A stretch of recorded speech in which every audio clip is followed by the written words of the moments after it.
जय हिंद साथियों, आज हम बात करने वाले सीटेट 2022 और 23 या अब कभी भी सीटेट देते हैं। अगर इस वीडियो पे आ गए हैं तो समझ लीजिए आपका मैथ का लगभग कंप्लीट हो जाएगा। देखिए इतना कॉन्सेप्ट और इतना बेहतर आपको कोई भी वीडियो एक वीडियो में इतना बेहतर तरीके से कुछ समझाई गई हो और इतना अधिक कंटेंट आपको कहीं भी मिलने की संभावना ना के बराबर है। अगर मिल भी जाती है तो इस तरीके से आपने कभी भी नहीं देखे होंगे। तो जितने भी बेसिक कॉन्सेप्ट है, क्योंकि आपको जो सीटेट एग्ज़ाम में जो आता है क्वेश्चन मैथ का वो सभी एक बेसिक ही होता है। तो इस बेसिक को अगर कंसेप्ट क्लियर कर लेते हैं तो आपको कोई भी न्यूमेरिकल का, जी हाँ न्यूमेरिकल की बात करेंगे, उसका संपूर्ण समझ लीजिए उसका सर्जरी हो जाएगा। इससे आपको कहीं भी देखने को अलग नहीं मिलेगा। और जो भी चीज़ हम यहाँ आपको प्रोवाइड किया जाता है वो भी देखना है, साथ में हम जो आपको बताएंगे उस पर भी फोकस करना है। ये नहीं कि जो टाइपिंग है जिसमें लिखा हुआ है उतना ही पे फोकस करना है, और जो हम कॉन्सेप्ट के लिए बताएंगे बीच बीच में उसको भी फोकस करना है। तो चलिए देखते हैं और पूर्णतः देखेंगे। कुछ कॉन्सेप्ट को आपको क्लियर समझ में नहीं है तो दोबारा वीडियो देखेंगे। साथ में आप ये लंबा वीडियो होने वाला है तो पूर्णतः वीडियो देखिएगा। आपको ये नहीं कि आधा छोड़ के जाइएगा तो बहुत परेशानी हो सकती है। बहुत ऐसे कॉन्सेप्ट हो गए जो बाद में आप वीडियो देखेंगे तो आपको ये ग्लानि फील ना हो कि हम वीडियो नहीं देख पाए। तो चलिए देखते हैं और पूर्णतः देखिएगा। ये वीडियो लंबा होगा तो इस पर घबराना नहीं है। चलिए देखते हैं। पहला है कॉन्सेप्ट, सबसे पहले अपने नेचुरल संख्या जानते ही होगा कि नेचुरल संख्या क्या होता है। तो ये इम्पोर्टेंट है कि नेचुरल नंबर क्या है। तो आप सभी जानते हैं गिनती की संख्या, जैसे हम लोग गिनते हैं नेचुरल 1 2 3 गिनते हैं तो ये अनंत तक जाती है। कोई कहता है कि अनंत तक है, फिक्स जगह नहीं है, ये अनंत तक जाती रहती है। ये भी नहीं कि अनंत खत्म हो जा रहा, ये अनंत तक जा रही है, माने इन्फिनाइट है, कभी भी खत्म होने वाली नहीं है। अब ये समझाने की क्या बात है कि प्रकृति संख्या नेचुरल नंबर क्यों पढ़ा रहे हैं। देखिए प्रकृति संख्या आपको इसलिए पूछता है क्योंकि इसका जो गुण होता है, प्रॉपर्टी जो है उसको समझना पड़ेगा। जैसे क्रम विनिमयता का नियम, साहचर्यता का नियम है ना। तो इस क्रम विनिमय का मतलब है यह संवरक का नियम जिसको क्लोजर नियम कहते हैं। जैसे क्लोजर नियम का मतलब ये है कि मान के चलिए कोई प्रकृति दो संख्या 1 + 2 ये दोनों प्रकृति संख्या है। अगर दोनों को जोड़ते हैं तो 3 आता है, 3 भी एक प्रकृति संख्या है। तो हम ये दोनों भी लेते हैं प्रकृति संख्या है और योग भी आया तो 3 प्रकृति संख्या है। तो जब इस तरह का नियम फॉलो करता है तो उसको क्लोजर का नियम कहते हैं। माने क्लोजर का यानी समृद्ध उसके आता है ना। संवरक का नियम ही इसको कहते हैं। ये गुना में भी फॉलो होता है। जैसे 2 से 3 में गुना करेंगे तो आपको 6 देखने को मिलेगा, क्योंकि हम 2 और 3 भी एक नेचुरल नंबर है और जो हमसे प्राप्त हुआ वो भी नेचुरल नंबर है। लेकिन घटाव में और भाग में ऐसा नहीं होता है। जैसे कि मान के चलिए 2 में अगर -4 घटा दे तो फिर दिक्कत हो जाएगा। तो ये सभी क्लोजर का नियम फॉलो नहीं करता है। तो वो क्रम विनिमयता के नियम भी है और क्लोजर का नियम भी लगभग सेम आपको देखने को मिलेगा। तो चलिए ये क्रम विनिमय नियम समझते ही हुए कि अगर 1 + 2 करेंगे और फिर या 2 + 1 करेंगे तो हमें 3 ही प्राप्त होगा। जैसे 2 से 3 में गुना करें चाहे 3 में 2, तो ये क्रम विनिमयता का नियम फॉलो करता है। चलिए ये सभी नियम आपको भी आगे भी देखने को मिलेगा। तो चलिए देखते हैं। तो जान गए प्रकृति संख्या के बारे में और इसके गुण प्रॉपर्टीज़ के बारे में भी समझ लेंगे आप खुद। दूसरा है कि पूर्ण संख्या, जिसको होल नंबर कहते हैं। इसमें हम क्या करते हैं, गिनती की संख्या में 0 हम ऐड कर देते हैं, इसलिए पूर्ण हो जा रहा है। क्योंकि 0 से 9 तक हमारा अंक है तो ये क्या है, 0 से लेकर अनंत तक जाती है। ध्यान दीजिए कि ये सभी धनात्मक होते हैं कि अगर 0 के बाद हम दाएं तरफ जा रहे हैं तो सभी धनात्मक होंगे। तो इस तरीके से ये पूर्ण संख्या हुआ। अगला है पूर्णांक संख्या। अब पूर्णांक संख्या में आप सभी को पता होगा कि इसके 0 के अगर दाएं जाते हैं तो ये क्या पॉजिटिव धनात्मक जाती है, यानी 0 के दोनों तरफ यानी 0 के दोनों तरफ इसको हम बढ़ा सकते हैं। अगर दाएं बढ़ेंगे तो धनात्मक मिलेगा, एक प्लस मिलेगा, है कि नहीं है। और बाएं बढ़ेंगे तो हमको ऋणात्मक यानी आपको ऋणात्मक मिलेगा, नेगेटिव मिलेगा। तो ये चीज़ है पूर्णांक संख्या में। और कोई कह दे कि 1.5, जैसे 1.5 अगर मान के चलिए लिख दिए तो क्या ये आपका पूर्णांक संख्या इंटीजर्स नंबर होगा? जी नहीं, पूर्णांक नहीं हो, क्योंकि इसमें 1 + माने 2 होगा, 3 होगा, ऐसा नहीं 1.2 होगा, ऐसा कुछ भी पूर्णांक संख्या नहीं है। फिर परिमेय संख्या में आ जाएगा। तो ये पूर्णांक संख्या। अगला है, हाँ कभी कल आपसे ये भी पूछ सकता है कि मान के चलिए प्रकृति संख्या अगर ऐसा है, ये प्रकृति संख्या फर्स्ट वाला नेचुरल नंबर आपका हुआ तो पूर्ण संख्या इसको कवर कर लेता है। और पूर्ण संख्या को कवर कौन करता है? Integers number. तो ऐसा भी कह सकते हैं कि जितने भी प्रकृति संख्या वो पूर्ण संख्या है और जितने भी पूर्ण संख्या वो इंटीजर्स नंबर है। और फिर ये भी कह दे कि जितने भी पूर्णांक संख्या है वो परिमेय संख्या भी है। तो ये चीज़ रही अलग बात। तो ये सभी कॉन्सेप्ट है, इसी को समझना है। अगला है कि सम संख्या, इवन नंबर तो इवन नंबर हम लोग को पता है कि जो संख्या 2 से पूर्णतः विभाजित हो जाती है, जैसे कि 2, 4, 6, और ये इन्फिनाइट होती है, ये सीमित नहीं है, ये भी असंख्य है, इस चीज़ को ध्यान रखना है। अब सम संख्या से आपको क्या पढ़ना है कि आपको बता देगा कि दो सम संख्या का योग, दो सम संख्या का योग हमेशा क्या आता है, सम संख्या आता है, ध्यान दीजिएगा, है ना। अगर मान के चलिए एक सम है एक विषम है तो हमेशा क्या आएगा कि विषम संख्या है, क्या आएगा, विषम संख्या आएगा। अगर मान के चलिए दो विषम संख्या है तो हमेशा ये सम संख्या आएगा। तो ये सभी कॉन्सेप्ट है, आपको देख लेना है कि नहीं है, ये चीज़ को आपको हमेशा ध्यान रखना है। बेसिक चीज़ आपको बताते हैं, इसी को खुद से भी फॉलो आपको करना है। तो ये रही। अब रहा कि ओड नंबर हम सभी पता है कि जो 2 से पूर्णतः विभाजित नहीं थी वैसी संख्या को हम ओड संख्या कहते हैं, यानी विषम संख्या कहते हैं। 1, 3, 5 ये जो भी अनंत तक है, माने इन्फिनाइट तक ये जाती रहती है, और ये भी। तो इसी तरीके से आपको पता होना चाहिए। सम संख्या का अगर सम संख्या से गुना करेंगे, देख लीजिए, सम संख्या का अगर सम संख्या से गुना करेंगे तो हमें सम संख्या मिलती है। अगर सम से विषम में गुना करते हैं तो हमें भी सम मिलता है, 6 देख रहे हैं। अगर मान के चलिए दो सम में अगर विषम में विषम से गुना करते हैं तो हमें विषम प्राप्त होती है। तो ये भी कॉन्सेप्ट को कई बार पूछा गया है, योग का अलग है, गुना का अलग है, इसको आप खुद से करके समझ सकते हैं। अगला है कि भाज्य संख्या, जिसको कंपोजाइट नंबर कहते हैं। तो कंपोजाइट नंबर वो है कि जो स्वयं और एक को छोड़कर किसी अन्य से पूर्णतः विभाजित हो जाए, है ना। इसका मतलब है कि जिसका 2 से अधिक गुणनखंड हो, है ना, सिर्फ 2 गुणनखंड नहीं है, 1 और 2 तो उसका गुणनखंड है ही, इसके अलावा कोई अलग गुणनखंड हो, फैक्टर हो, तो वो सभी कंपोजाइट नंबर होती है। तो 2 एक ऐसे सम संख्या है जो आपको अभाज्य संख्या है, कंपोजाइट नंबर। इसके अलावा जितने भी सम संख्या है माने इवन नंबर है, सारे के सारे भाज्य संख्या है। जैसे कि देख सकते हैं 4, 6, 8, 9 ये क्या है, अनंत तक ये भी है, क्या है, ये भी अनंत तक है। अगला है अभाज्य संख्या, जिसको हम प्राइम नंबर कहते हैं। अधिकतर आपसे यही पूछता है, जो स्वयं और एक को छोड़कर किसी अन्य से पूर्णतः विभाजित नहीं हो पाए, है ना। मतलब खाना में इसका एक और स्वयं ही इसका गुणनखंड हो, मतलब मात्र इसका 2 ही गुणनखंड हो, वो सभी प्राइम नंबर आते हैं, यानी अभाज्य संख्या आते हैं। तो 2, 3, 5 है ना। सबसे छोटी अभाज्य संख्या कौन है, तो 2 है, और सम भी है, और ये भी अनंत तक जाती है। अब एक चीज़ है कि कोई भी संख्या सम है न विषम है, इसको एक चीज़ ऐसा जान जाइएगा कि आपको 1 से 100 के बीच में 25 माने अभाज्य संख्या है। इसके बाद ऐसा भी प्रश्न आपसे पूछा गया है, कभी कल देखेंगे। तो ये चीज़ है, अब मान के चलिए कोई भी माने संख्या अभाज्य है या क्या है, भाज्य। इसको करने के लिए आपको एक ही चीज़ उपाय करने से 53 देख सकते हैं। 53 एक संख्या है, आप 53 का आप जानना चाहिएगा कि ये क्या भाज्य है, ये प्राइम नंबर है या कंपोजाइट नंबर है। तो आपको देखना है कि ये 7 7 49 होता है, मैंने 7 का वर्ग लेना है, देखना है किसके वर्ग के बीच में है, और 8 के वर्ग के बीच में है कि नहीं है। तो इसके बीच में है, तो 8 से जितने भी अभाज्य संख्या होंगे, अभाज्य संख्या 8 से पहले कौन कौन हो सकता है, आपको 7 हो सकता है, ध्यान दीजिएगा, 5 हो सकता है, 3 हो सकता है, और 2 हो सकता है। इन सभी से हम भाग करके देखेंगे इन संख्याओं को। अगर मान के चलिए किसी से कट गया तो ये क्या हो जाएगा कि भाज्य संख्या होगा, अगर नहीं कटा तो ये अभाज्य संख्या हो जाएगा। ये चीज़ कॉमन है। अगला है कि एक। अब एक है कि 1 क्या है, एक क्या है, तो एक ना तो भाज्य है और ना ही अभाज्य है, क्योंकि न तो ये प्राइम का नियम का फॉलो करता ना कंपोजाइट का। क्योंकि अगर प्राइम का नियम फॉलो करता तो 2 फैक्टर होना चाहिए, 2 तो होता नहीं, स्वयं ही एक ही सिर्फ है। कंपोजाइट को तो हो ही नहीं सकता, जब प्राइम का नहीं फॉलो किया तो कंपोजाइट का कैसे, कंपोजिट नंबर का कैसे फॉलो कर सकता है। तो कहीं कहीं कंपोजाइट भी बोला जाता है, इसको अलग चीज़ है, तो इस पर ज़्यादा फॉलो नहीं करना है। चलिए अगला देखते हैं। कभी कल आप ये देखेंगे कि संख्यांक, है ना, संख्यांक या डिजिट ये होता है किसी संख्या को निरूपित करने के लिए जिस हम अंक का उपयोग करते हैं उसको हम डिजिट कहते हैं।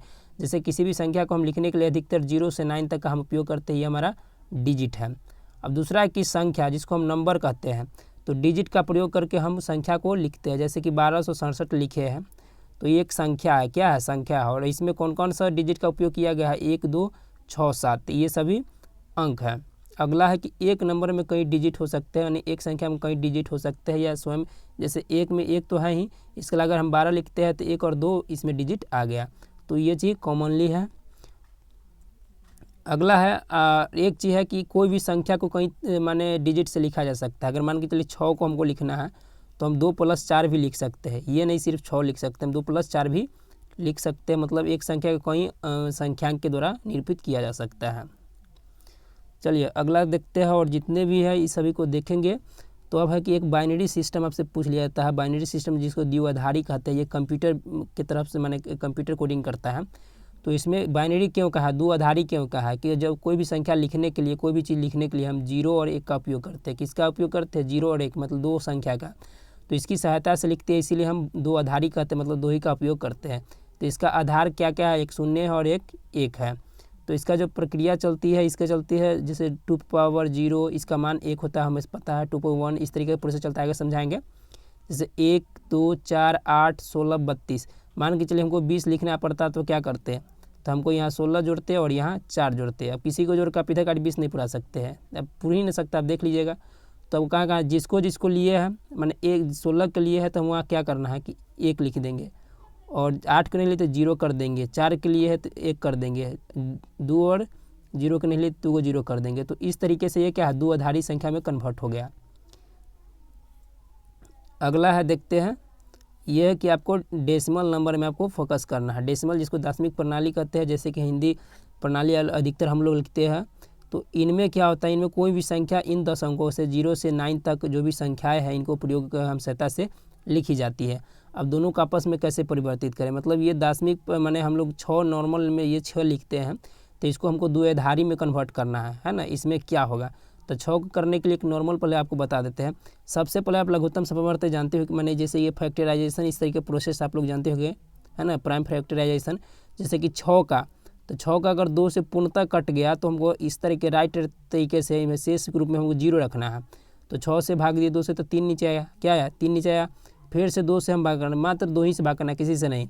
तो देखिए, अगर 3 में हम 1 घटा देते हैं, है ना, तो 2 से कट जाएगा, तो 1 जो शेष बचा हम इधर रखते जाएंगे, और फिर नीचे 1 आ जाएगा, है कि नहीं? 1 आ गया। तो इसको कवर कैसे करना है, मान के चलिए ऊपर से लिखना है, मतलब 0 की तरफ से लिखना है, मतलब ऊपर 0 1 1 ये सब लेना है, मतलब ये वाला 0 लेना है, और ये 1 लेना है, और ये लेना है। अगर ऊपर से हम 0 1 1 लिखेंगे, तो सबसे पहले 0 हम राइट से लिखेंगे, मतलब दाएँ से बाएँ लिखना है। मैंने 0 को हम पहले लिखे हुए हैं, या देख सकते हैं, फिर ये वाला 1 के लिखे हम यहाँ, और फिर इस 1 को लिखे, जैसे कि देख सकते हैं ये चीज़ है। अगर मान के चलिए हमको नीचे से ऊपर लेना है, नीचे से ऊपर लेना है, तो क्या करेंगे कि बाएँ से दाएँ लिखना है। जैसे इस 1 को हम लिए हुए हैं 1, फिर इस 1 को लिए हुए 1, और 0 का 1। अब फिर इसको लिखने के लिए हम क्या करेंगे, अब ये भी चीज़ समझना है। तो इस चीज़ को समझना है, तो ध्यान दीजिएगा कि 6 को हम कैसे लिखेंगे, इस चीज़ को अब कन्वर्ट करना है। तो आप जैसे जैसे देख सकते हैं एक संख्या है, इसमें लिखा हुआ है, जैसे और स्पष्ट बता देते हैं कि 1 1 0। तो 0 है, तो शुरू में क्या होता है कि माने हमेशा जब 0 लिए हैं, तो इसको हम छोड़ रहे हैं, क्या करें, तो इसको हम छोड़ दिए हैं, क्या किए हैं, इसको हम कटिस कर दिए। और यहाँ इसका 2 स्थान है, तो इसको हम 2 स्थान है, तो इस पर हम 1 पावर लगेंगे, है कि नहीं है। और यहाँ तीसरा स्थान है, तो इसको हम 2 पावर 2 लगेंगे। तो 2 का 4 हो गया, और 2 पावर 1 का 2 हो जाएगा, तो टोटल 6 हो जाएगा। तो ये बेसिकली बात है, इस चीज़ को समझिएगा। और नीचे भी एक चीज़ कन्वर्ट की है, जैसे कि देख सकते हैं 77 का हम कन्वर्ट किए हैं। 77 का ऐसे 2 से भाग 77 नहीं लगेगा, 76 लगेगा। तो 1 से पल बचेगा, तो हम 1 यहाँ लिख देंगे राइट साइड में, और फिर 2 से भाग लगेगा, 76 काटेंगे तो 38 में। तो अगर 38 डायरेक्ट करें तो 0 दिए, फिर 19 कट गया, 2 मैंने 19 नहीं कटा, है कि नहीं। तो फिर यहाँ हम 1 दिया, 18 गया, तो फिर तो इस तरीके से पूरे प्रोसेस करना है, और यही फॉलो करना है। अगर हमको ऊपर से देना है, तो इसको हम कहाँ से रखेंगे, दाएँ से बाएँ करेंगे, यानी आपको इस चीज़ को फोकस करना है। जैसे कि देख रहे हैं, ये पॉइंट आपको देखने को मिल रहा है। जैसे एक संख्या 27 है, देख सकते 27 है, तो 27 का हम 1 लिखे इधर, है कि नहीं है। फिर 13 आ जाएगा, 26 बचेगा, मतलब 1 इधर कर दिए, फिर 13 का फिर 1 इधर कर दिए, 12 का फिर 6 आएगा। तो ये प्रोसेस आपको आएगा, बाएँ से दाएँ लिखना है। अगर मान चलिए नीचे से लिखना है, 1 हमको लेना ही है ना। तो नीचे से लिखना है, तो हम क्या किए, 1 किए, फिर ये वाला 1 लाए, फिर 0 लाए। इसमें सेम प्रोसेस है, दोनों तरफ एक है, इसलिए कंसेप्ट नहीं क्लियर हो रहा है। लेकिन इसमें आप देख सकते हैं कि अगर मान लीजिए नीचे से ऊपर जाते हैं, तो पहले हम 1 यहाँ लिखे हैं, फिर 2 0 था, इसलिए 2 0 प्रयोग किए, फिर यहाँ 2 1 है, तो 2 किए, और फिर 0 1 का प्रयोग किए। और इसके बाद जितने भी संख्या है, जैसे कि देख सकते हैं जयमा स्थान पर प्रयोग गया है, देख सकते 7वां पे है, तो इसको हम 6 बार लिखेंगे। मतलब ये देख सकते हैं क्या लिखे है, हाँ, यहाँ 2 पे 6 लिखे, क्योंकि 1 कम होता है, क्योंकि यहाँ तो हम शुरू में क्या करते हैं, 0 1 लिखते हैं, 2 0 लिखते हैं, तो 1 पावर होता है। तो इस तरीके से घट जाता है, और ये प्रोसेस करके देखेंगे, और फिर जोड़ेंगे, तो आपको मान निकल के आ जाएगा। चलिए अगला प्रोसेस देखते हैं। अगला क्या है, रोमन संख्या के अरबी भाषा में। तो रोमन संख्या में जानते हैं कि आई को 5, आई को 1 से, मैंने 1 को आई से रिपीट करते हैं, 5 को V से, 10 को X से, और 50 को L से, और C को 100 को मैंने सी को हम 100 कहते हैं और डी को हम 500 कहते हैं या 1000 को हम एम से निरूपित करते हैं। तो ये रोमन संख्या है और कोई भी संख्या को 3 बार रिपीट ही किया जा सकता है। जैसे एक्स को 3 बार रिपीट करते 30 हो गया है कि नहीं है। और भी माने 5 और 50 500 एम को नहीं माने किसी से नहीं घटता, कोई भी संख्या के पीछे माने देखने को नहीं मिलता है। जैसे आई एक्स सी ये संख्या घट जाता है और जब भी घटता है तो ये दाएं रहता है। जैसे कि अगर मान के चलिए 400 लिखना है तो 400 लिखने के लिए डी तो मान के चलिए घटता नहीं है और तो सी घटता है, तो हमेशा क्या लिखे, बाएं लिखे। क्या लिखे, हमेशा बाएं लिखे। इसी को ध्यान रखना है कि ये बड़ी संख्या से ये छोटी संख्या है, तो ये 500 हुई और 500 में 100 घट गया तो ये 400 हो गया है, ध्यान दीजिएगा। और तो और दाएं तक क्या होगा, जुड़ेगा। जैसे दाएं होगा तो जुड़ेगा 600 के क्या लिखेंगे, डी और सी लिख देंगे, है कि नहीं। डी और सी लिख देंगे तो ये 600 हो जाएगा। तो ये चीज़ है। अब मान के चलिए 97 को हमको लिखना है। 97 क्या 90 प्लस 5 प्लस 2 भी लिख सकते हैं, तो 100 माइनस 10 भी लिख सकते हैं, 5 प्लस 2। तो मैंने 100 को लिखने के लिए क्या करेंगे, पहले ध्यान दीजिएगा। पहले तो हमको 90 लिखना है कि नहीं है। तो पहले तो अगर 100 लिखना है तो पहले हम सी देंगे, क्या देंगे, सी। 10 घटाना है तो इससे पहले हमको क्या लगाना पड़ेगा, पहले आना पड़ेगा एक्स, और 5 प्लस 7 को हमको 5 और फिर प्लस 2 है तो बाद में हमको 2 को देना पड़ेगा। ये नॉर्मल चीज़ है, आप आसानी से कर लीजिएगा, ये कोई बड़ी चीज़ नहीं है। तो इस चीज़ को ध्यान रखना है। मान के चलिए कौन संख्या जो 30 के लिए निरूपित करता है ना, इसमें देख लीजिए 30 के लिए अब 3x, या कोई सोचेगा XL है, 2 को यहाँ घटा देंगे, क्या ये हो जाएगा 30? जी नहीं, ये नहीं होगा। जो नियम है आप सभी जानते हैं, बस आपको प्रश्न दिखाने के लिए लाए हैं, आप इसको अवलोकन कर लीजिएगा खुद। ये तो आसान चीज़ है, आप समझते ही होंगे।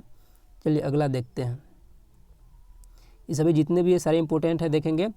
और गुणनखंड यानी फैक्टर की बात करने वाले हैं। किसी भी संख्या को जो संख्या पूर्णतः विभाजित कर दे, है ना, किसी भी संख्या को, है ना, कोई भी संख्या मान के चलिए किसी भी संख्या को जो संख्या पूर्णतः विभाजित कर दे, वह जिस संख्या को विभाजित करे वह उसका फैक्टर कहलाता है। मान के चलिए कोई संख्या क्या है, 12 है ना, और इस संख्या को जो भी संख्या पूर्णतः विभाजित करती है, यानी ये किससे कट जाता है, 1 से कट जाता है, 2 से कट जाता है, 3 से कट जाता है, 4 से कट जाता है, 6 से या 12 से। तो जो भी संख्या मतलब पूर्णतः विभाजित कर देती है तो वह संख्या क्या मैंने जिसको विभाजित करती है वो उसका फैक्टर मैंने फैक्टर होता है। जैसे 12 को विभाजित किया ये संख्या, तो क्या हुआ कि 12 संख्या का ये सारे क्या है, फैक्टर है। क्या है, फैक्टर है। और इसमें भी समझ सकते हैं कि ये फैक्टर है तो ये इसका अपवर्त्य है, माने ये गुणज है। ये सभी फैक्टर है तो इसका ये माने 1 2 3 4 6 12 का ये सभी का ये 12 एक गुणज भी है, मानी मल्टीपल है। ये कॉमन बात है, सभी जानते होइएगा। कोई भी संख्या किसी भी संख्या को पूर्णतः विभाजित हो जाए, है ना, कोई भी संख्या किसी भी संख्या से पूर्णतः विभाजित हो जाए तो जिससे विभाजित हो जाता है वह संख्या मल्टीपल होगा, है ना। जैसे कि मान लीजिए संख्या 12 है और ये सारे संख्याओं से विभाजित होता है ना। तो क्या है कि इन सभी संख्या का मल्टीपल क्या होगा, 12 होगा। जैसे पहाड़ा हम लिखते हैं 2 का 2 2 4 2 3 6, तो 2 का ये सभी मल्टीपल है 4 6, या कोई भी चीज़ का पहाड़ा भी एक मल्टीपल है, मतलब उसका क्या होता है। तो ये हुआ इसका गुणज, इसी को ध्यान रखेंगे। अगला है एलसीएम। एलसीएम को हम कहते हैं लिस्ट कॉमन मल्टीपल, है ना। मल्टीपल ध्यान दीजिएगा, मल्टीपल मतलब गुणज, गुणज का मतलब होता है उसका पहाड़ा, यही तो बात है। लोवेस्ट कॉमन मल्टीपल भी कहते हैं। और कहीं कहीं आप ये देखते हो कि स्मॉलेस्ट कॉमन मल्टीपल, स्मॉलेस्ट माने SCM, ध्यान दीजिएगा। तो सभी संख्या का सबसे छोटा क्या होता है, ये मल्टीपल होता है, यानी गुणज होता है। जैसे 4 का मल्टीपल करेंगे तो 4 के पहाड़ा लिखेंगे, है कि नहीं, यही तो है करना। 6 का मल्टीपल क्या है, इस तरीके से लिखेंगे। 12 का मल्टीपल है तो सबसे छोटा जो गुणज है तो ये 12 देख सकते हैं सभी में है और सबसे छोटा है कि नहीं है, सबसे छोटा है। तो 12 क्या हुआ कि एलसीएम हुआ, 12 क्या हुआ, एलसीएम हुआ। इसको सबसे छोटा मल्टीपल को हम SCM भी कहते हैं, मतलब स्मॉलेस्ट कॉमन मल्टीपल, है कि नहीं है। 12 है जो लघुत्तम समवर्ती भी कहा जाता है, जिसको LCM भी कहते हैं। ये चीज़ कॉमन, ये प्रश्न आता ही आता है, इसको ध्यान रखना है। HCF है कि सभी संख्या का सबसे बड़ा गुणनखंड, बिगेस्ट कॉमन फैक्टर, जिसको HCF हाईएस्ट कॉमन फैक्टर भी कहते हैं या BCF भी कहते हैं। यहाँ देख सकते हैं ये फैक्टर जहाँ है वहाँ अपवर्तक लिखा रहता है, अपवर्तक, ध्यान दीजिएगा, कहीं अपवर्तक भी देखने को मिलेगा। और ये कहाँ गया, चलिए देखते हैं। तो अपवर्तक भी देखने को आपको मिलता होगा, है कि नहीं। ये अपवर्त्य है, मतलब समापवर्त्य, इसे समापवर्तक कहते हैं हिंदी में। ये देख सकते हैं अपवर्त्य लिखा हुआ है, ध्यान दीजिएगा कि यहाँ अपवर्त्य है और यहाँ क भी लिखा है, अपवर्तक, है ना। ये फैक्टर हुआ और ये मल्टीपल हुआ। तो इसमें लिखा है तो इसका कि सभी संख्या का सबसे बड़ा गुणनखंड है ना। तो 4 का गुणनखंड कौन है, 1 2 4। 6 का गुणनखंड कौन है, 1 2 3 6। 12 का इतना। देख सकते हैं कि आप मान के चलिए सबसे बड़ा, मान के चलिए 2 ही एक संख्या है जो सब में कॉमन है, माने सभी में फैक्टर और सबसे बड़ा है। एक तो हो ही नहीं सकता है क्योंकि ये छोटा है, तो सबसे बड़ा लेना है। तो 2 इसका क्या हो गया, फैक्टर हो गया, मतलब 4 6 12 का ये क्या होगा, महत्तम समापवर्तक यानी एचसीएफ हो गया। परफेक्ट नंबर देखते हैं। परफेक्ट नंबर है कि किसी भी संख्या गुणनखंड का योग स्वयं को छोड़कर, मतलब कोई भी संख्या लेंगे तो स्वयं को छोड़कर है ना, उसका गुणनखंड का योग, कोई भी संख्या मान के चलिए यहाँ देगा है बराबर हो जाए तो वह संख्या परफेक्ट नंबर कहते हैं, यानी पूर्ण संख्या भी कहा जाता है इसको भी। जैसे कि संख्या 28 लीजिए, और 28 का जब भी हम इसका माने गुणनखंड निकालेंगे तो अब देखेंगे कि 1 है 2 है 4 है 7 है 14 है और 28 भी है। लेकिन क्या करना है कि 28 को हमको छोड़ देना है। 28 के छोड़ने के अलावा जितने भी संख्या इसको जोड़ेंगे तो 28 हमें प्राप्त हो गया है ना। तो कह रहा है किसी भी संख्या गुणनखंड का योग है ना, और स्वयं को उसमें हम छोड़ना है, अगर जोड़ते हैं अगर वो उस संख्या के बराबर आ जाती है तो वो परफेक्ट नंबर कहलाता है। तो 28 एक संख्या है और इसके अलावा और भी है जिसके बारे में आप जान सकते हैं, तो ये परफेक्ट नंबर होता है।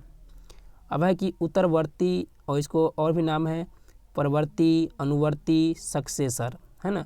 तो इसका बात है उत्तरवर्ती मतलब बाद है ना, परवर्ती मतलब बाद, अनुवर्ती मतलब बाद, सक्सेसर ये इंग्लिश में देख सकते हैं, जहाँ हिंदी में समझ में आता है सक्सेसर एक सेम लिखा रहता है। किसी भी संख्या का नेक्स्ट, जैसे कि मान के चलिए 12 का सक्सेसर क्या होगा 13, -14 का सक्सेसर क्या होगा -13। ध्यान दीजिएगा कि जब भी नेगेटिव है तो इसका जो सक्सेसर होगा ये आपको घटेगा माइनस में है ना। अब इसी से देख सकते हैं, क्या देख सकते हैं, असेंडिंग ऑर्डर डिसेंडिंग ऑर्डर, जैसे 1 2 हम लिखते हैं तो मान के चलिए क्या है कि ये असेंडिंग ऑर्डर है यानी बढ़ते क्रम है, इसी को ध्यान रखिएगा है कि नहीं। क्रमबद्ध जो गिनती लिखते हैं तो ये क्या है असेंडिंग ऑर्डर है। तो एक तरह से मानिएगा तो क्या है, 1 का मैंने सक्सेसर कौन है 2 है कि नहीं है, तो इसी को ध्यान रखना। अगला है कि पूर्ववर्ती संख्या जिसको प्रीडिसेसर कहा जाता है, आप पढ़ लीजिएगा, मैंने थोड़ा ज़्यादा उच्चारण को दिक्कत हो जाता है। जो प्रीडिसेसर है किसी भी संख्या का पिछला यानी प्रीवियस, जैसे कि 12 का पिछला कौन है, पहले 11 आता है, -14 से पहले कौन आता है -15 आता है। जैसे कि देख सकते हैं अगर मान के चलिए कोई भी गिनती हम लिखते हैं 1 2 3 4, तो ये क्या है कि मान के चलिए हम 4 से ऊपर लिख देते 4 3 2 1, तो ये क्या है डिसेंडिंग ऑर्डर है ना। डिसेंडिंग मतलब घटते क्रम है जिसको आरोही क्रम कहते हैं, यानी पहले बड़ा होगा पहले छोटा होगा, तो ये होगा आपका अवरोही होगा, आरोही बोला गया है तो वो अवरोही होता है, यानी डिसेंडिंग ऑर्डर, पहले बड़ा होगा तो फिर छोटा होगा, तो ध्यान दीजिएगा। और कभी भी कोई भी संख्या लिखने के लिए एक चीज़ ध्यान दीजिएगा, कोई भी संख्या लिखने के लिए हम क्या करते हैं, इसको थोड़ा सा आपको बता देते हैं। जैसे कि हमको बढ़ते क्रम लिखना है, इसी में समझ लीजिएगा, जैसे कि असेंडिंग ऑर्डर लिखना है, इसको हिंदी में आरोही क्रम बोलते हैं, आरोही है ना, आरोही मतलब ऊपर चढ़ना है कि नहीं, ये बढ़ते क्रम है। तो जब भी कोई माने बढ़ते संख्या लिखना है, जैसे 1 को बढ़ता है हम जिधर का बढ़ते लिखते हैं तो इस तरीके हम औरों का चिन्ह देते हैं, जैसे 2 है कि नहीं है, फिर इसके बाद 3, माने जो भी संख्या लिखना है तो इस तरीके से हम बढ़ते क्रम लिखते हैं। और इसके बाद डिसेंडिंग ऑर्डर है जिसको हम अवरोही कहते हैं, क्या कहते हैं अवरोही। तो सबसे पहले बड़ा देते हैं, जैसे हम बड़ा दिए और फिर इधर का हम इस तरीके से चिन्ह देंगे, मतलब लेफ्ट की ओर है ना, तो ये इस तरीके से ध्यान देना है। तो अगला है देखते हैं, तो ये सभी आपका जो था हो गया है। ये है कि बोडमास, अब देख लीजिए कि बोडमास का नियम आप सभी को पता होगा, ये कॉमनली है, ये बोडमास का नियम आता ही आता है। और एक नंबर प्रश्न पूछता है जैसे कि वर्नाकुलर जिसको हम रेखा ब्रैकेट कहते हैं है ना, रेखा, इसका कुछ और भी हो सकता है लेकिन इसको जहाँ तक यही कहता है। तो भी का अर्थ होता है वर्नाकुलर मतलब रेखा ब्रैकेट है ना, रेखा चिन्ह।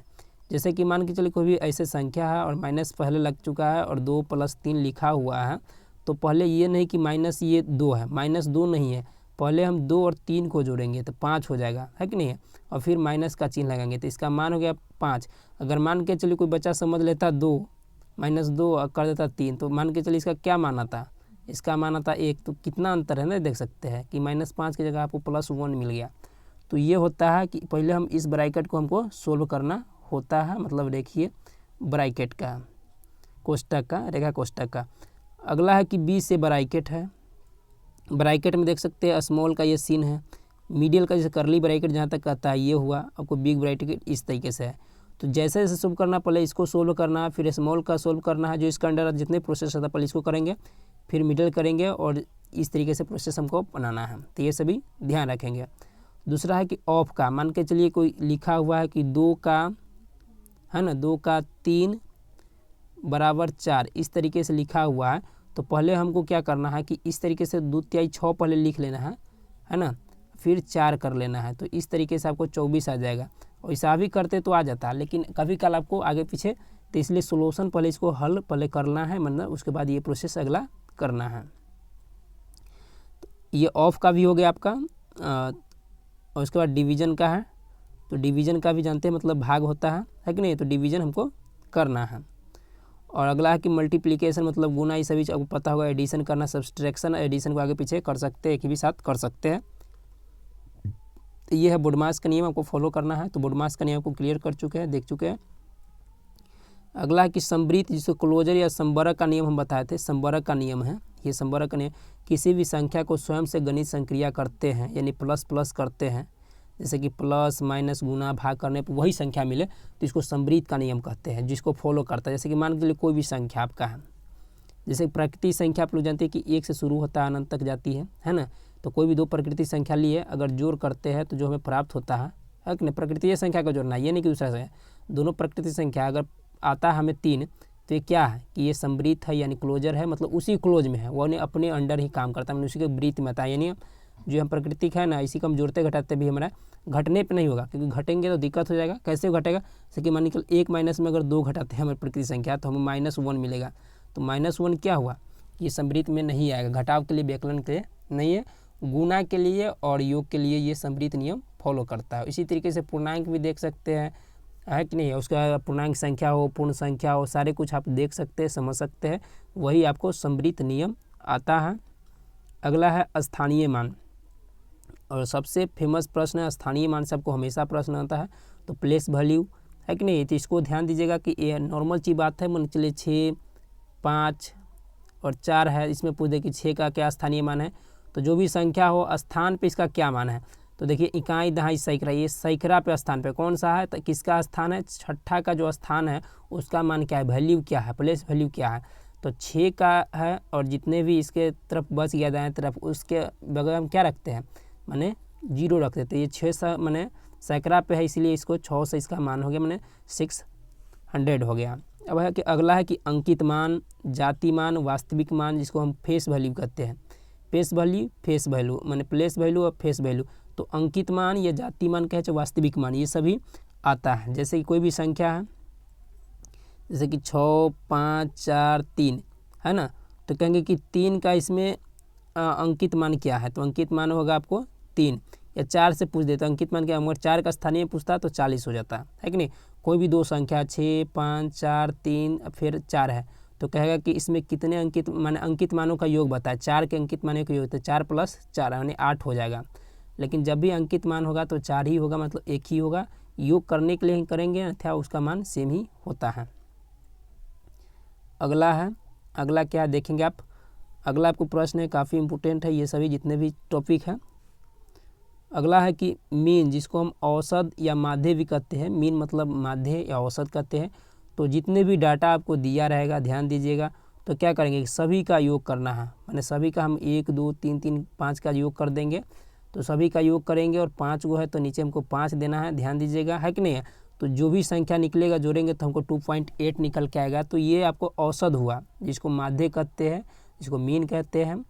और बहुलक कौन होगा, तो इसको हमको क्या करना, बहुलक करने के लिए जो सबसे अधिक होगा, जो सबसे अधिक होगा वो आपका बहुलक कहाएगा। ध्यान दीजिए कि वो आपका, तो 3 क्या है, 3 सबसे अधिक, मान 2 बार आया, बाकी सब एक बार, तो 3 एक बहुलक है, जिसको मोड कहते हैं। मीडियन है माने मध्यिका, आंकड़ों के बीच वाला है। तो इसके लिए क्या करना, पहले माने किसी भी असेंडिंग या डिसेंडिंग ऑर्डर मिला लेना है। और यहाँ 5 है, तो 5 जैसा ही है, तो जितने भी संख्या होंगे अगर विषम है तो इसमें 1 जोड़ेंगे, और फिर हमको 2 से भाग कर देंगे। तो ये तीसरा, तो तीसरा जो संख्या होगा, चाहे असेंडिंग हो चाहे डिसेंडिंग हो, वो संख्या हो जाए। जैसे कि बीच में कौन है, 3 है, तो 3 ये क्या है, मीडियन है। देखिए समझाने के लिए बहुत कुछ है, तो इसको हम क्या करना है, क्रमागत संख्या में आपको ले लेना है। ध्यान दीजिए, इसको क्या करना है कि क्रमागत मतलब किसी भी ऑर्डर में सजा लेना है, तब जाके आपको ये मीडियन निकल के आ जाएगा। अगला है रेंज। कोई भी संख्या का रेंज क्या होता है? रेंज मतलब परिसर भी आपसे पूछा जा सकता है। तो डाटा का जो सबसे बड़ा संख्या होता है इसमें कौन सा संख्या सबसे बड़ा है, यानी 5 है कि नहीं है। और सबसे छोटा संख्या माने 1 है, तो इस दोनों का अंतर माने सबसे बड़ा और सबसे छोटा संख्या का अंतर, इसे 5 में से 1 घटाए तो हमको 4 मिल गए, तो इसका रेंज यानी परिसर कहलाता है।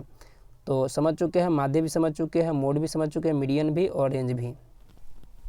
और एक चीज़ में ये कहना है कि एक समझिएगा कि जब कोई भी क्रमागत संख्या हो, कोई भी क्रमागत जब संख्या रहती है कि नहीं है, तो उसका मीन मतलब माध्य बराबर मीडियन दोनों हो जाता है ना।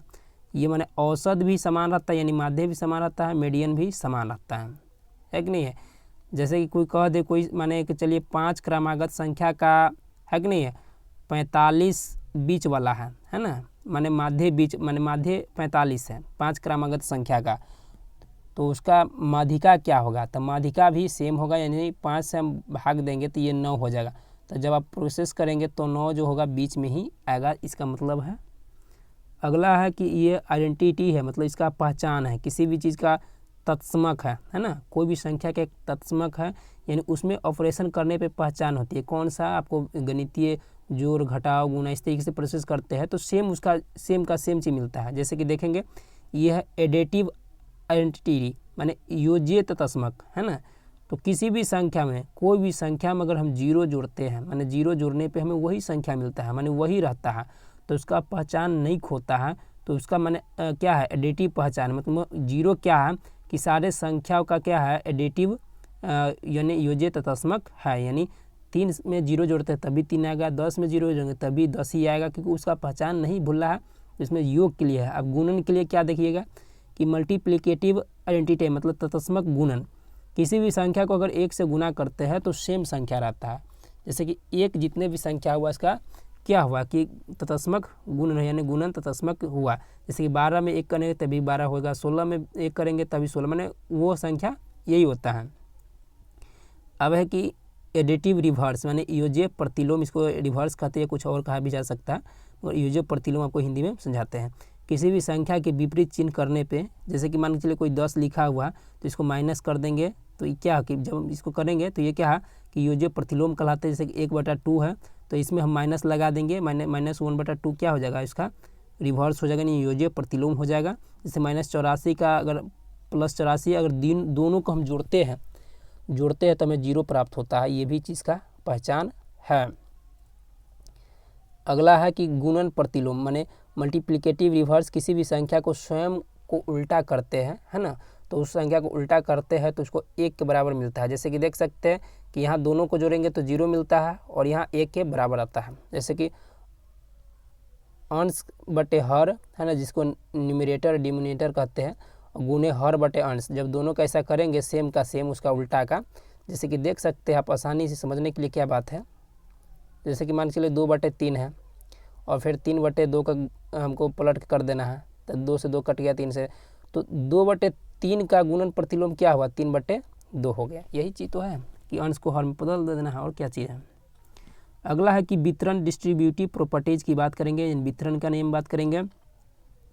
कोई भी संख्या ये लिखा हुआ है कि 2 है ना ब्रैकेट 3 + 4 लिखा हुआ है, तो पहले हम 2 से 3 में भी गुना कर सकते हैं और बीच में प्लस का साइन है, यहाँ देख सकते हैं प्लस दे देंगे, फिर 2 से हम 4 में गुना कर देंगे।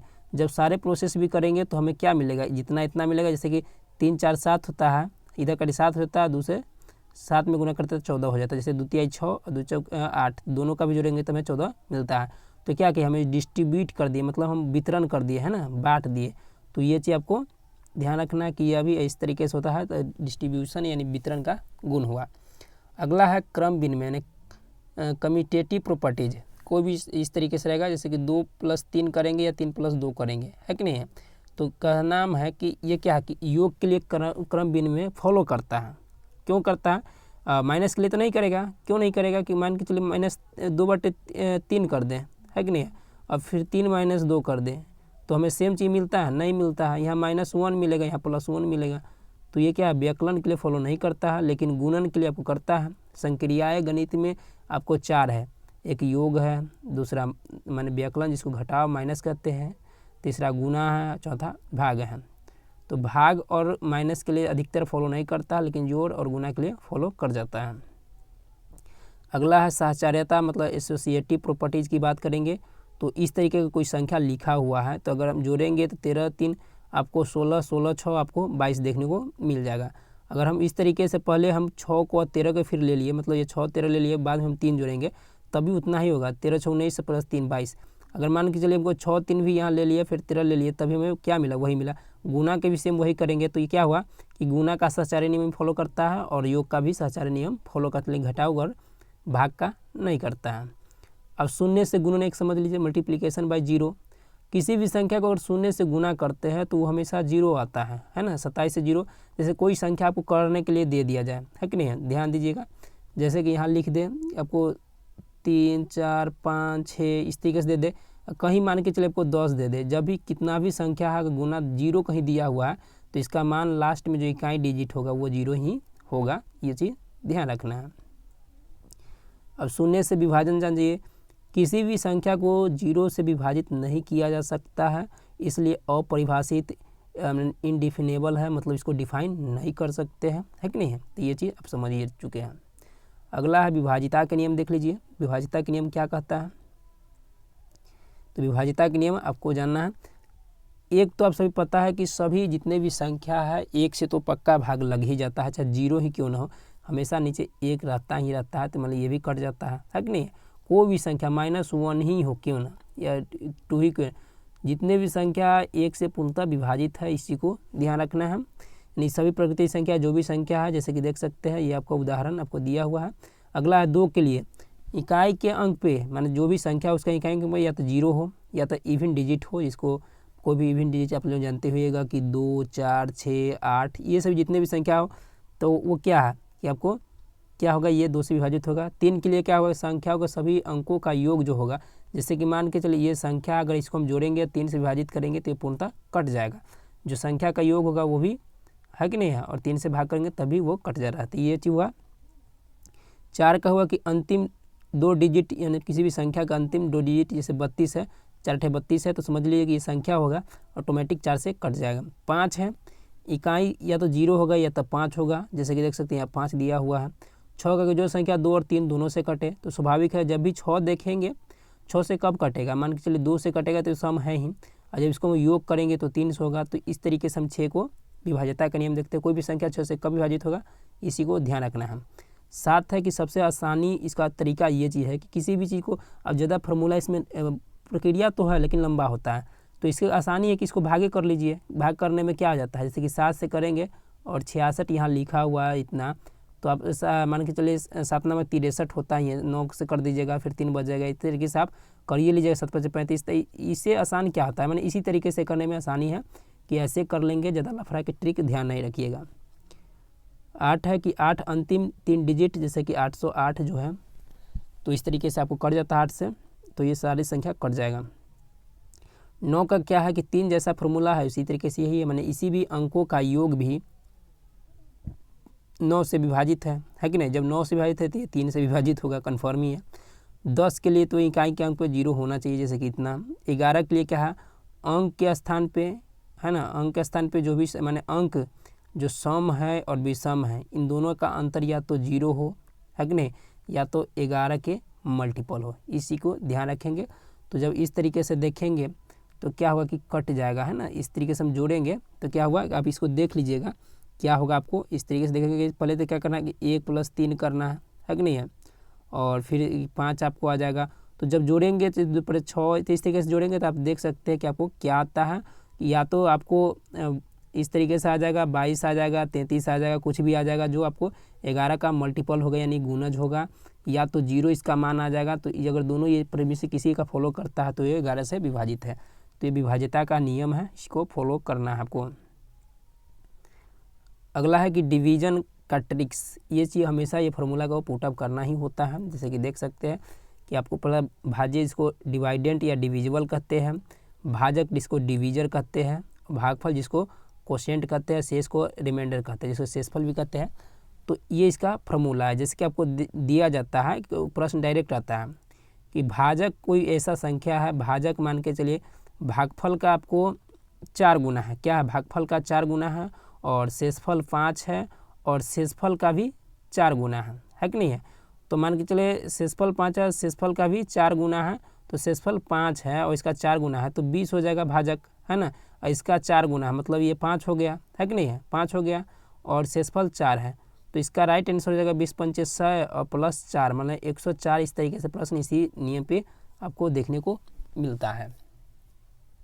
अगला है कि इम्पोर्टेंट फार्मूला की बात करेंगे, महत्वपूर्ण सूत्र की बात करेंगे। तो हम सबसे पहले बात करने वाले स्क्वायर यानी वर्ग का। तो स्क्वायर देखते हैं जिसके माने सभी भुजाएं क्या होती है, इक्वल होती है यानी बराबर होती है, और सभी को 90 डिग्री का होता है, इस तरीके से ध्यान रखेंगे। तो एक भुजा माने 5 सेंटीमीटर। एक प्रश्न ऐसा भी आया है जो इसमें क्या है कि आपको एक ही आपको सिमेट्री लाइन है, जिसको जैसे किधरों से अगर खींचेंगे तो इसका जो हिस्सा होगा देखने में भी बराबर लगेगा, और ऊपर से खींचेंगे तो वो हिस्सा भी बराबर होगा देखने में भी, मैंने इसका जो सिमेट्री लाइन का होगा वो रेखा भी बराबर देखने को मिलेगा, मतलब रेखा भी आपको सेम देखने को मिलेगा। और आयत में ऐसा नहीं होता है, आयत का रेखा बदल जाता है।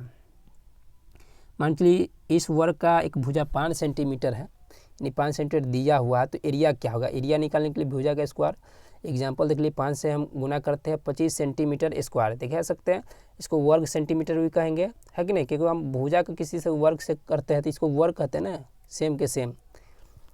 परिमीटर जिसको परिमिति कहते हैं, तो इसको परिमिति के लिए आराम से जानते हैं कि अगर सब भुजा बराबर है तो 4 कर देंगे, और साइड है उसको तो 20 सेंटीमीटर। तो ये सभी आप आसानी से सभी लोग जानते होगा। इंपॉर्टेंट फार्मूला में सेकंड आता है आयत का, यानी रेक्टेंगल का, इसके आमने सामने की भुजा बराबर होती है कि नहीं है। और तो इस तरीके से ध्यान रखिएगा कि आमने सामने के, और साथ में देखिए और एक चीज़ ये भी है कि आयत जो है ना, वर्ग नहीं हो सकता है ना, लेकिन वर्ग क्या हो सकता है, आयत हो सकता है, यानी वर्ग आयत होगा लेकिन आयत वर्ग नहीं हो सकता है, क्योंकि जो नियम है वर्ग का वो आयत में फॉलो होता है, लेकिन आयत का नियम वर्ग में फॉलो नहीं होता है। एक आयत जिसका लेंथ 8 सेंटीमीटर है और विड्थ जो है 6 सेंटीमीटर में, चौड़ाई 6 सेंटीमीटर, लंबाई 8 सेंटीमीटर है, तो लंबाई को हमेशा चौड़ाई से पहले रखा जाता है और बड़ा होता है। ध्यान दीजिएगा क्यों, कि मान के चलिए कोई भी एरिया है, माने कि चलिए इसका 8 दिया हुआ है, तो 8 गुने 6 यानी 48 सेंटीमीटर इसका क्या हो गया, आपको इसका क्षेत्रफल हो गया। पैरामीटर क्या हो जाएगा, तो 2 इंटू ये सभी इसका फॉर्मूला पता ही होगा, तो ये इसका 28 हो जाएगा। मान के चलिए कोई भी चीज़ जैसे कि 48 है, 48 सेंटीमीटर स्क्वायर कोई दिया हुआ क्षेत्रफल आपको ऑप्शन में दे दें कि इसका कौन दो भुजा हो सकती है आयत का, तो एक ऑप्शन आपको शुरू में दे देगा 6, फिर 8, दूसरा दे देगा आपको 12, है कि नहीं, फिर 4, इस तरीके से 12 नहीं देगा, मान के चलिए 16, इस तरीके से कुछ दे दें। तो आपको जो करना क्या है, तो इस तरीके से ध्यान देखिएगा, ये सभी थोड़ा आते स्क्रॉल करके, तो यहाँ देखेंगे तो यहाँ 16 रह दिया और साथ में एक ऑप्शन में दे दे 8 और 6। तो हमेशा ध्यान रखना है कि आपको क्या करना है कि 8 जो पहले लंबाई होता है, लेंथ होता है, बड़ा होता है, और ये छोटा होता है। तो इस तरीके से ध्यान देना है, ऐसा ही प्रश्न आपको बना हुआ है, बनता भी है। अगला इम्पोर्टेंट फार्मूला जिसका महत्वपूर्ण सूत्र कहेंगे तो वह है घन के लिए, क्यूब के लिए है। तो पृष्ठीय क्षेत्रफल जान जाइए 6 है ना, और भुजा का स्क्वायर मतलब साइड का स्क्वायर, है कि नहीं। इसका एल का मतलब लेंथ, बी का मतलब बेड्थ, और एच का मतलब हाइट, क्योंकि इसमें लंबाई चौड़ाई ऊंचाई तीनों होता है, इसमें घन में तीनों बराबर होता है, इसीलिए एल का क्यू कर दिए। तो इसका आयतन क्या होता है, सॉरी यहाँ क्यू नहीं होगा, यहाँ वर्ग हुआ, और यहाँ एल का क्यूब हो गया, मतलब भुजा का क्यूब हो गया। घनाभ का क्या हो, क्यूबाइड, क्यूबाइड आप सब पता हो, क्यूबाइड इस तरीके से जानू होता है, आप लोग पता होगा कि इस तरीके से होगा, तो ये क्यूबाइड हो गया।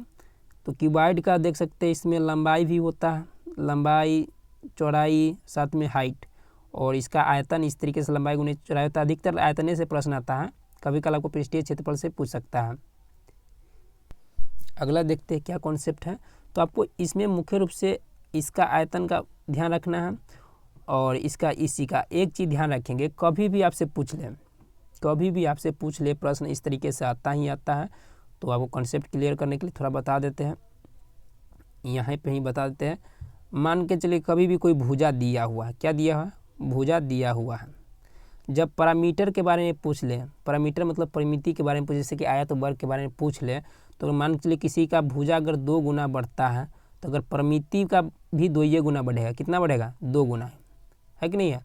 तो इस तरीके से ध्यान रखिएगा। अगर पूछ ले क्षेत्रफल पूछ ले, तो क्षेत्रफल पूछ ले कि मन किसी वर्ग का भुजा 2 गुना कर दिया जाए तो उसका क्षेत्रफल क्या गुना होगा, तो इसको हम 4 गुना होगा, क्योंकि इसको हम क्या करना है कि 4 गुना हो जाता है, इसको हम वर्ग एक तरह से देखेंगे तो ये 4 गुना होता है। या पृष्ठीय क्षेत्रफल कह दे, ध्यान दीजिएगा पृष्ठीय भी क्षेत्रफल कह दे, है कि नहीं है, तो हमेशा 4 गुना हो जाता है, यानी उसका वर्ग हो जाता है तो 4 गुना हो जाएगा। ये नहीं कि मान के चले कोई 6 दिया हुआ कोई भुजा को 6 गुना कर दिया जाए। तो इस तरीके से ध्यान देना है कि जब भी हो तो उसका क्या होगा कि डबल हो जाता है, इस तरीके से ध्यान रखना है। इसको आप समझ सकते हैं। और ये क्या आता है कि आपको क्यूब है तो इसको क्यूब कर देंगे, कोई भी संख्या होगा इसका हम क्यूब कर देंगे, इसी को ध्यान रखना। जय गुना होगा उसका हम क्यूब करेंगे और क्षेत्रफल के लिए उसको हम वर्ग कर देंगे। इंपॉर्टेंट जानकारी अगला है कि फ्रैक्शन से पूछा हुआ है। फ्रैक्शन देखिएगा, फ्रैक्शन में जिसको प्रॉपर फ्रैक्शन जिसको लाइक या उचित भिन्न भी कहते हैं, तो इसका अंश छोटा होता है हर बड़ा होता है, यही तो नियम है। अगर ये नहीं होगा तो फिर मिश्रित भिन्न बन जाएगा। तो अंश देख सकते हैं यहाँ 8 छोटा है और डिनोमिनेटर है जिसका 9 ये बड़ा है। और जब भी इसका मान होगा 1 से छोटा होगा, क्या होगा कि हमेशा 1 से छोटा होगा, इसी को ध्यान रखना है कि हमेशा 1 से छोटा होगा। तो 1 से छोटा हमेशा ये है, इसका क्या होता है कि आपको उचित भिन्न का यानी लाइक फ्रैक्शन को कहते हैं। तो यहाँ देख सकते हैं। अगला है कि इम्प्रॉपर फ्रैक्शन जिसको अनलाइक या अनुचित भिन्न कहते हैं। तो अंश बड़ा होता है हर छोटा, जैसे देख सकते हैं। और इसी चीज़ को क्या करते हैं हम, जैसे कि 8 से 2 से भागने से 4 हो जाता है, नीचे हमेशा क्या होता है 1। अभी भी देख सकते हैं कि अंश बड़ा है हर छोटा है। और इसी को हम क्या लिखते हैं मिश्रित भिन्न या मिक्स फ्रैक्शन लिखते हैं। जैसे 7 को हम क्या लिख सकते हैं 1 सही 3/4, इस तरीके से हम लिख सकते हैं 1 पूर्ण 3/4 यानी 1 सही 3/4। तो ये सभी चीज़ है और समझना है। इसमें एक और चीज़ बताते हैं, जैसे कि देख सकते भिन्न में आपको क्या प्रश्न आता है, 2 भिन्न दे दिया जाएगा, उसमें कहेगा कि एक भिन्न की संख्या दे दी जाएगी, जिसका कहेगा कि 2 में सबसे बड़ी संख्या और सबसे छोटी संख्या कौन है और इस सबसे बीच में कौन आएगा। अवरोही क्रम में बढ़ते क्रम में आप सजाइए, अवरोही जिसको डिसेंडिंग ऑर्डर में घटाइए, दोनों का अंतर क्या है बड़ी और छोटी का, है ना, मध्यिका कौन सी संख्या है बीच का। जैसे कि देख सकते हैं नॉर्मल है कि अगर 2/3 है और 4/7 कोई मान के चले दिया हुआ है, कोई फ्रैक्शन दिया हुआ 3 और 4/7 ये फ्रैक्शन दिया हुआ है, तो इसमें बड़े के लिए छोटे के लिए पूछेगा तो क्या है इसको क्रॉस मल्टीप्लिकेशन कर देंगे, 7 से 14 कर देंगे, चूँकि 12 तो 14 इधर आया तो मान के चलो 14 आ गया और 3 7 21 आ गया। तो जिसका मान के अंश बड़ा है, हर समान है अंश बड़ा है, तो हमेशा जिसका अंश बड़ा रहेगा वो संख्या बड़ा होता है। चलिए तो अगला देखते हैं, इस तरीके से कर लेंगे, लेकिन बड़ी संख्या के लिए प्रॉब्लम हो जाती है। जैसे कि देख सकते ये संख्या है, जैसे कि 7/9 मैंने भिन्न दिया फ्रैक्शन दिया हुआ है, 13/16, 2/3, 21/25, 17/21। तो इसका मध्यिका निकालना है। मध्यिका कैसे आप निकाल सकते हैं, तो सबसे पहले इसको तो आपको असेंडिंग ऑर्डर चाहे डिसेंडिंग ऑर्डर में करना पड़ेगा कन्वर्ट। और जब ये कन्वर्ट कर सकते हैं जब आपको पता होगा कि कौन संख्या बड़ी है कौन सबसे छोटी है, इस तरीके से जानना है। तो मध्यिका का मतलब तो बीच वाला है, मीडियन है। तो सबसे पहले आपको क्या करना प्रोसेस, इसको देखिए 3-4 प्रोसेस बताते हैं और बहुत आसानी से सोल्व कर लेंगे, बस आप एक बार समझ लीजिए। सबसे पहले क्या करना है, उसको आप संख्या को एक बार लिख लीजिएगा, भिन्न को आपको लिख लेना है कि नहीं है। और भिन्न को लिखने के बाद क्या करना है कि अंश और हर का अंतर निकालना है। और अंतर क्या होगा कि हमेशा धनात्मक होगा, ये नहीं कि ऋणात्मक हो जाएगा। जैसे 7 और 9 का अंतर, चाहे 9 से 7 घटाइए चाहे 7 में से 9, तो हमेशा 2 आएगा, भले नेगेटिव है पॉजिटिव, लेकिन लेना क्या है धनात्मक।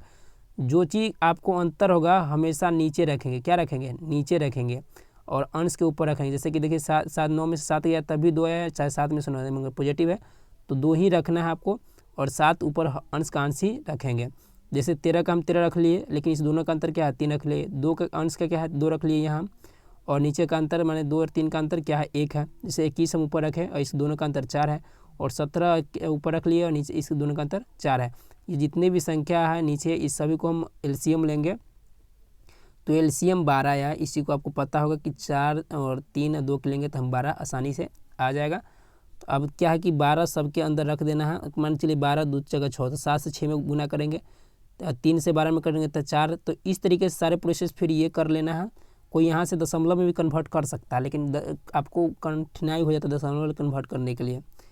तो इस तरीके करेंगे, फिर इसको गुना हम करेंगे तो देख सकते हैं ये गुना इस तरीके से आएगा, सारे आएंगे, है कि नहीं है। अब इसी को देखना है कि आपको क्या करना है कि इसमें देखिएगा कि 24/12 सबसे कम है, 24/12 सबसे कम है। तो 24/12 किसका हम लिए, तो इसका हम लिए हुए है 24/12 यानी 2/3 का। तो 2/3 सबसे छोटा हुआ है ना।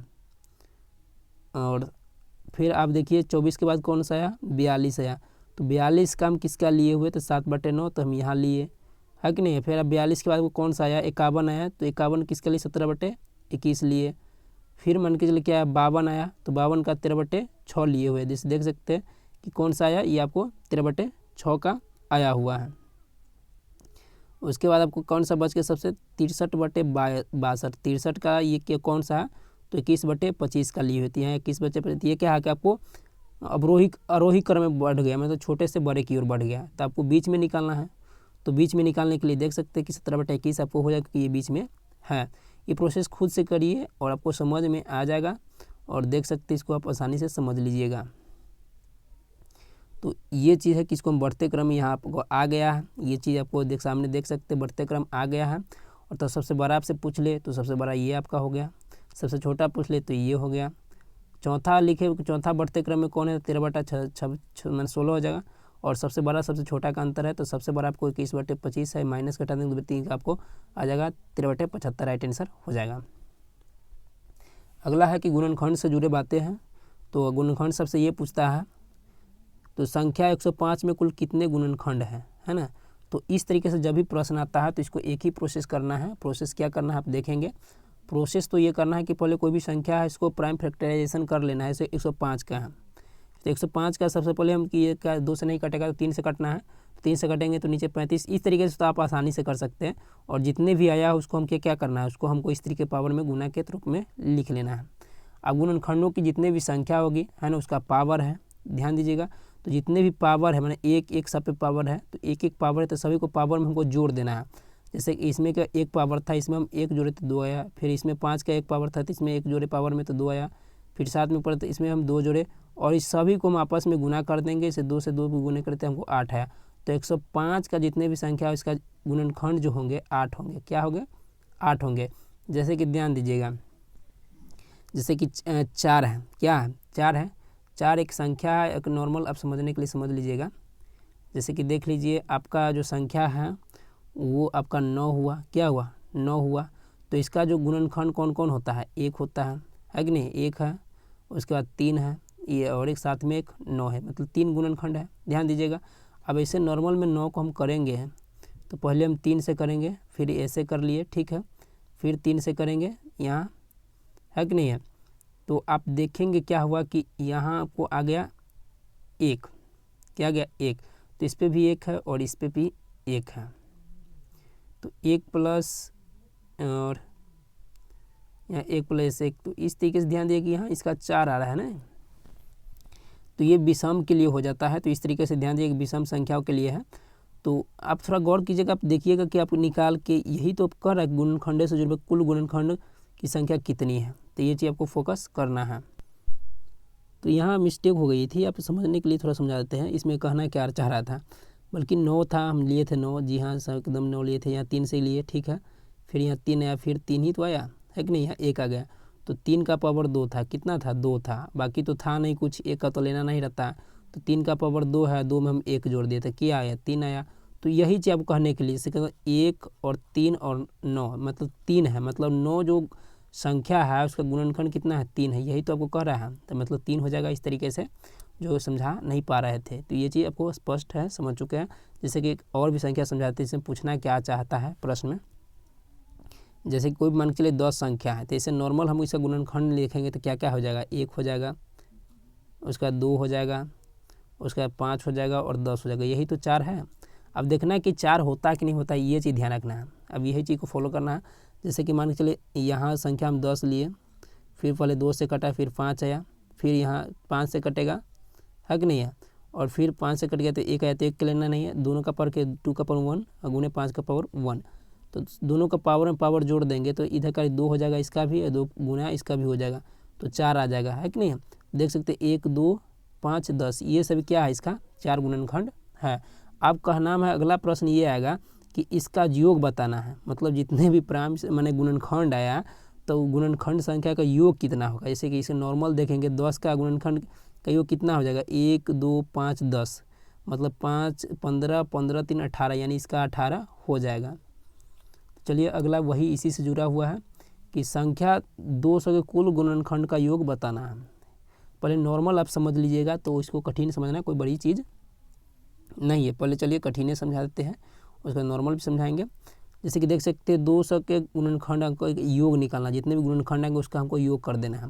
तो इसको लिए भी सेम वैसा ही करना है, फिर वही प्राइम फैक्टराइजेशन करना है। तो इस तरीके से आप कर लीजिएगा, आसानी से कर लेंगे। तो देख सकते हैं कि 2 का पावर 3 बार आया हुआ है, ध्यान दीजिएगा, फिर गुने 5 का पावर 2 बार आया हुआ है।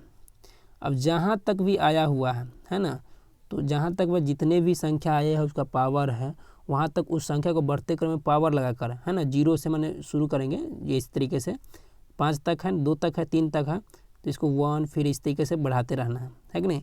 जैसे कि देख सकते हैं कि 2 का पावर 3 आया हुआ है, तो इस तरीके से हमको बढ़ाते ले जाना है। तो इस सबका अगर करेंगे तो इसका योग करना है, क्या करना है, योग करना है। तो इसका योग करेंगे तो 15 आ जाएगा, और 5 का 2 तक है, तो इस तरीके से योग करेंगे तो 31 आ जाएगा। इस दोनों को हमको क्या करना है, गुना कर देना, ये 35 31 का 465 आ जाएगा। अब नॉर्मल समझ लीजिए, सेम 10 का हम आपको समझाए थे, आप 10 का समझ लीजिए, उसमें भी आपको समझ आएगा। जैसे कि आपको ऊपर बता चुके हैं कि कितना आ रहा है, आपको 18 आया है, ध्यान दीजिएगा 18 आया है। और इसका क्या था, एक था 10 का, माने 10 का योग आपको बताते पहले नॉर्मल से। तो 10 एक संख्या है, इसका फैक्टराइज माने प्राइम माने कौन कौन है, गुणनखंड 1 है, 2 है, 5 है और 10 है।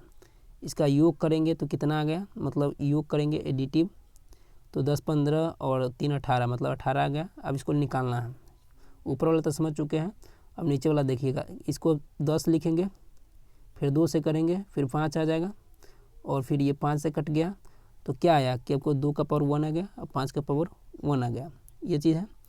2 का पावर 1 करेंगे, ये हो गया, फिर 0 यहाँ लिखेंगे, फिर प्लस करेंगे, 2 का 1 करेंगे, तो यह मतलब कितना आ गया, 2 का 2 1 का 1, मतलब 3 आ गया। और 5 एक मैंने 5 पे 0 लिखेंगे, फिर प्लस 5 का 1, मतलब इसका 1 1 6 6, 3 से 6 में अगर गुना करेंगे तो हमें 18 मिलता है। यही इसका प्रश्न पूछने का तर्ज था। तो ये चीज़ है, इसको आप देख सकते हैं, समझ सकते हैं, कोई बड़ी चीज़ नहीं है, इसको आप समझ सकते हैं, और बहुत अच्छे तरीके से हम कॉन्सेप्ट क्लियर करा दे चुके हैं। अगला प्रश्न पूछता है कि सन्निकट, माने ये अप्रोक्सीमेशन वाले प्रश्न पूछता है। तो इस तरीके से आपको प्रश्न आता है, तो अंतिम जो डिजिट है, या टू डिजिट हो या 1 डिजिट हो, कुछ भी हो, तो देखना है कि अगर 2 डिजिट रहेगा तो हमको देखना है कि 2 डिजिट में कंपेरिजन करेंगे। 1 डिजिट रहेगा, से 9 है, तो 9 जब है तो इसको हम कंपेरिजन करना है किस में, मान के चलिए अगली संख्या मतलब 10 में, है कि नहीं है। और अगर मान के चलिए 90 है तो हम इसको ध्यान देना है, इसको क्या करना है, 100 के आसपास देखना है। तो इस तरीके से हमको कंपेरिजन करना है। तो ये चीज़ है कि अगर 5 अगर मध्य में है, अब 5 से कुछ भी प्लस आता है तो इसको हम नेक्स्ट संख्या कर देते हैं, 6 कर देते हैं। अगर 5 से कम है तो इसको 4 कर देते हैं। जैसे कि 2 माने 2.9 है, तो ये जो 9 है ये आपको देख सकते हैं कि किसके करीब है, ये 3 के करीब है कि नहीं है। ध्यान दीजिएगा क्या है कि 9.2 के वजह से मैंने मोर है, क्या है कि 5 से आपको 0.5 है, माने 5 है, मान के लिए बिचला लीजिएगा, तो 9 क्या है उसको भी ऊपर है कि नहीं है। तो इसको हम क्या करना है, इसको हम 3 लेना है, और इसका हमको क्या लेना है। तो ये चीज़ समझते हैं, आसानी से आप कर सकते हैं, कोई बड़ी चीज़ कठिन नहीं है, और इस तरीके से हमको सोल्व कर लेना है। समझाने में कुछ भी हो, आपको प्रश्न ला रहा है, आपको प्रश्न भी समझ लीजिएगा, बाकी चीज़ जानकारी के लिए आपको बता दे रहे हैं। अगला है मनी का। मनी का आपको हमेशा प्रश्न पूछता है पैसा की। 1 केजी आलू का मूल्य 20 रुपया है, 250 मिर्ची का मूल्य 50 रुपया है, तो बताइए कि 2 किलो मिर्ची का और आधा किलो आलू का मैंने 500 ग्राम आलू का कितना रुपया होगा, मैंने दुकानदार को देना पड़ेगा। तो 1 किलो आलू का 20 रुपया है, तो आधा किलो आलू का 10 रुपया हो जाएगा, और 250 मिर्ची का 50 रुपया है, 2 किलो का पूछा है, तो मतलब 250 का अगर 2 किलो में करे तो 8 आ जाएगा, है कि नहीं। 50 से गुना कर दीजिएगा तो 8 पंचे 40, यानी यह क्या होगा 400, माने 410 टोटल रुपया दुकानदार को देना पड़ेगा। और एक प्रश्न में आता है कि चाल मतलब गुने समय बराबर दूरी, तो इसका ये भी है कि डिस्टेंस अगर ऊपर आता है तो नीचे हम समय चाहे कुछ भी ला सकते हैं, जो भी पूछे, है कि नहीं है। तो स्पीड, तो ये चीज़ कन्वर्ट आप कर सकते हैं, और कोई भी कुछ भी दिया हुआ है तो आप आसानी से बता सकते हैं। जैसे कि मान के चलिए कोई भी मान के चलिए 18 किलोमीटर प्रति घंटा किलोमीटर में आ गया है, आवर्स में, तो इसको मीटर में चेंज करना है तो 5/18 करेंगे तो 18 से 18 कट गया है कि नहीं, तो 5 मीटर प्रति सेकेंड इसका स्पीड हो जाएगा। अगर मान के चलिए वही संख्या 5 मीटर प्रति सेकेंड में है तो इसको हम किलोमीटर प्रति आवर्स में कन्वर्ट करना है तो 18/5 से कर देना है कि नहीं। तो 5 से 5 कट गया तो 18 मीटर माने किलोमीटर प्रति आवर हो गया। यही तो है करना, और कुछ नहीं है। अगला है कि ये है कि आपको पूछता ही है मेजरमेंट, माने इस तरीके से आपको कैलकुलेशन देता है, जैसे कि मिली, सेंटी, डेसी और बीच में जो होता है ग्राम, मीटर, लीटर। मतलब अगर मीटर में रहता है तो मिली सेंटीमीटर है ना, तो मैंने इस तरीके से लिखा रहता मिली सेंटीमीटर या कुछ भी, सेंटीमीटर, डेसीमीटर, डेकामीटर, इस तरीके से आपको आता है डेका, हेक्टो, किलो, है कि नहीं है। और जहाँ तक संभव है कि इसको डेसी को आपको स्मॉल में जानवर तक लिखा जाता है और डेका को बड़ा डी में, या इसको आगे पीछे देखा जाता है, आप देख सकते हैं। तो जब भी इस तरीके से मान के चलिए मिली से अगर सेंटी में जाना हो, मिली से अगर हमको सेंटी में जाना हो, जैसे कि समझ लीजिएगा, जैसे कि मीटर को अगर हेक्टो में जाना हो, है ना, मीटर को अगर हेक्टो में जाना है, क्या कह दें कि मान के चलिए 1 मीटर में, है ना, मान के चलिए कहे कि 1000, अगर मान के चलिए मीटर है, 1000 मीटर है तो कितना किलोमीटर हुआ। तो मान के चलिए इधर कट जाएंगे तो हमको भाग करना पड़ेगा, मतलब क्या करना पड़ेगा, भाग करना पड़ेगा, देखना है कि कितना बाद है। तो 1, 2, 3, तो नीचे हमको 1 बैठा देना है और 3 बाद में है, तो नीचे हमको क्या करना है कि 3 करना है। जब तीनों से तीनों कट गया तो देख सकते हैं कि 1000 मीटर में 1 किलोमीटर है। तो ये चीज़ कि दाएँ से बाएँ जाने में एक चीज़ को ध्यान रखेंगे। तो इसीलिए कहते हैं कि 1 सेंटीमीटर में कितने मिलीलीटर है या मिलीमीटर है, कुछ भी है तो 10 हो जाएगा, क्योंकि अगर सेंटीमीटर से मिलीमीटर में जाते हैं तो क्या हो जाएगा कि 10 गुना हो जाएगा, मतलब गुना होगा, क्या हुआ। तो जब भी हम इधर से जाते हैं तो भाग करते जाते हैं, मैंने अगर मान लीजिए मिली सेंटीमीटर सेंटीमीटर कन्वर्ट करना है तो घटेगा, क्योंकि मान घटेगा। अगर मान लीजिए किलो से मीटर में आना हो, चाहे आपको सेंटीमीटर से मिली में आना हो, तो आपको क्या बढ़ेगा। जैसे कि नॉर्मल भाषा समझ लीजिए कि किलो से मीटर में आना है, चाहे माने मीटर से मिलीमीटर में, किसी में आना है। अब किलो से सीधे मिली में आना हो तो किलो हमको 1 तो दे ही देना है और देखना कि 1, 2, 3, 4, 5, 6, तो इसके बाद हमको 6 जीरो लगा देना है कि नहीं, और फिर मिलीलीटर लिख देंगे।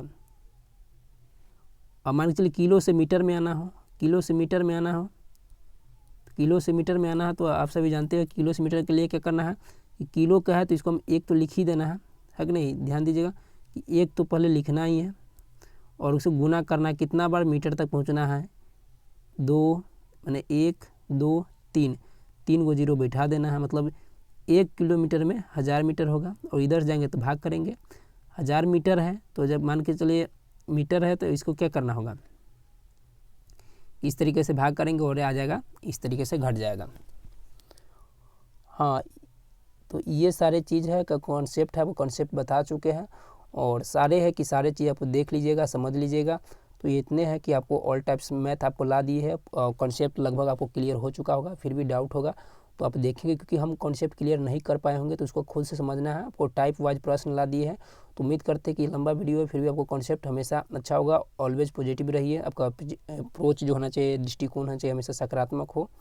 और सब्सक्राइब कीजिए, लाइक कीजिए। तो और भी जितने भी वीडियो होंगे आप देख सकते हैं, पेडागोजी का भी आ सकता है, आप देखिएगा। ये सारे भी है, इसको आप स्क्रीनशॉट ले सकते हैं और मिलान कर सकते हैं, और सारे के सारे इम्पोर्टेंट ही होता है। तो जितने भी प्रश्न हैं इसको आप देखिए और समझिए और अपना से भी समझिएगा, क्योंकि पूर्णतः कंसेप्ट क्लियर नहीं संभव कि हम कर पाए, फिर भी देखेंगे, आपको जानकारी के लिए ला दिए हैं। आप देख लीजिए और समझ लीजिए, पॉज करके भी देख सकते हैं, समझ सकते हैं।